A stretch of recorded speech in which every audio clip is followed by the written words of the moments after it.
The enemy will use things that are good, and he'll twist them and make them these unhealthy motivators in our lives, right? So, for example, my parents living a life of sacrifice in many ways or regards, and then twisting that and making it something, a motivator in my life where I choose to then never ask, become a burden. I choose to earn everything. Tell me about like how that mentality, and I'm just giving you, this is my own personal example and story, but also through a lot of conversations with people, of course. And tell me about how that, if you saw that kind of mindset translate into even like your work ethic and your motivation in life. Yeah, that's really good.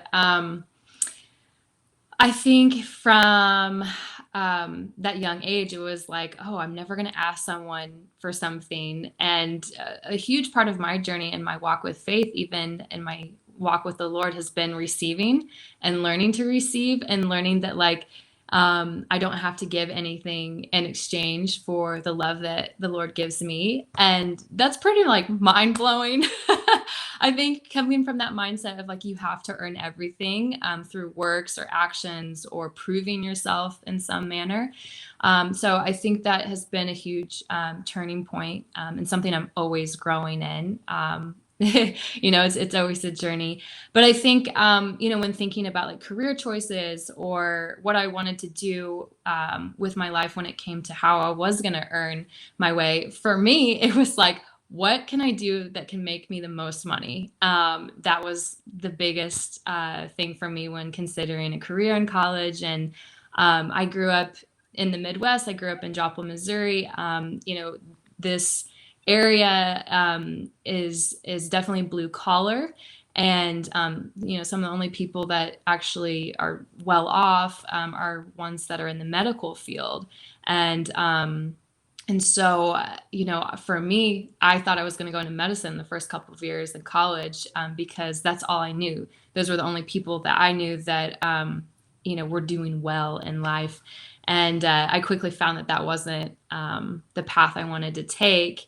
And, through a series of meeting other people and just kind of getting exposed a little bit more to the world, I found myself in a sales career because it was commission based, no cap. You could make as much as you wanted, but you had to work hard for it. And I think even when I was in that career, it was never good enough. I was always like, I got to do more. I got to do more. And that pressure also comes with commission sales, and there's always, here's the bar, but it keeps getting higher and higher. And so I never felt fully satisfied in that one because, it wasn't really the calling on my life, even though there were a lot of talents that I had, I think that helped me in that career. But it was also this mindset that was like, it's never enough. I can never quit. There's got to be more. And that kept me on this like hamster wheel, constantly just trying to prove myself and be better and just not being able to sit sometimes in peace. So I think, all the way back to your question, I think some of that mindset from my childhood spilled over into my career and, even at times now, it's like, am I going to be enough? I think it's always a journey and something I'm working on to receive.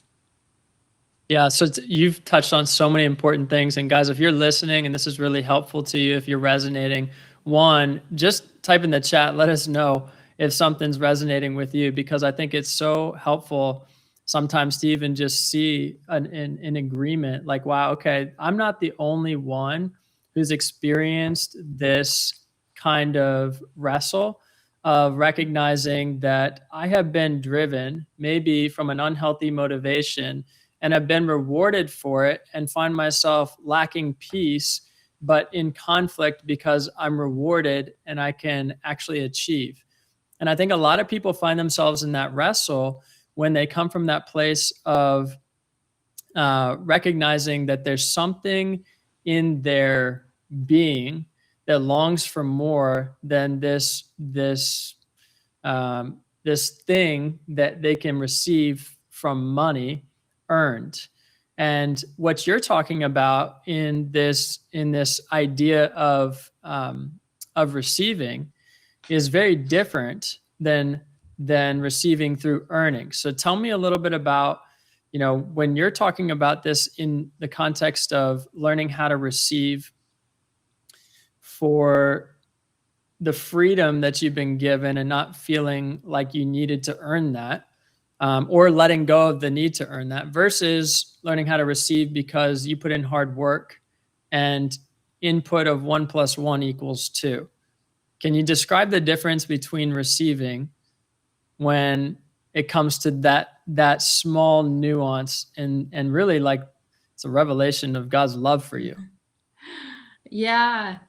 I think what I've realized, just from growing in relationship with the Lord is that, to love someone comes with zero expectation of anything in return. And that sounds so basic, but at the same time, it's just really been paradigm shattering for me, because it's like I don't have to do anything. I am simply loved because I am, like, just because I'm made in God's image, because I'm here on this earth, that I don't have to do anything to achieve that love, just by simply being me, not doing anything to get that or to achieve that, or it's not a transaction. I was in sales for so long. You do this, I do that. It's this relationship of transaction and tit for tat. But when it comes to the Lord, it's like he just gives to us. He died for us because he loved us, and he gives us free will. Like, we don't even have to love him back in return. I mean, he wants us to, but like, he gives us the free will that we can choose not to. So I think, that's just been a huge part of my journey of receiving, and that shift in my mindset has opened up a lot of other doors, because I know inherently that I am loved and there's nothing that I have to do to achieve that. Yeah. So what I'm hearing is you're going from this place of, transaction mindset, where if I put in this, then I get that, right? And here's the crazy part about that is that's part of God's design. Like, those are principles of God's design for us to understand how to navigate this world, laws of gravity, right? Lift, drag, all these things. I need to understand those if I want to fly. But at the same time, God has this thing that lives outside of the principles of his design, and it's called his love, that is not transactional, it is relational.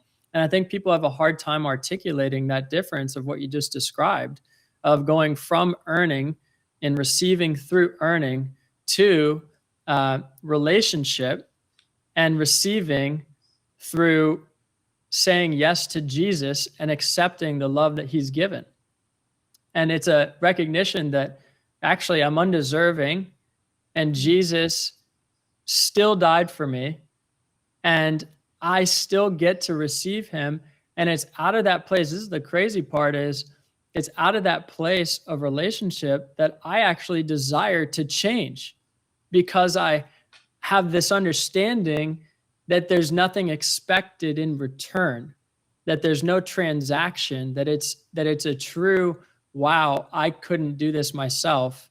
And that love that I experience and receive, that I get to accept in my life, it actually has the power to change me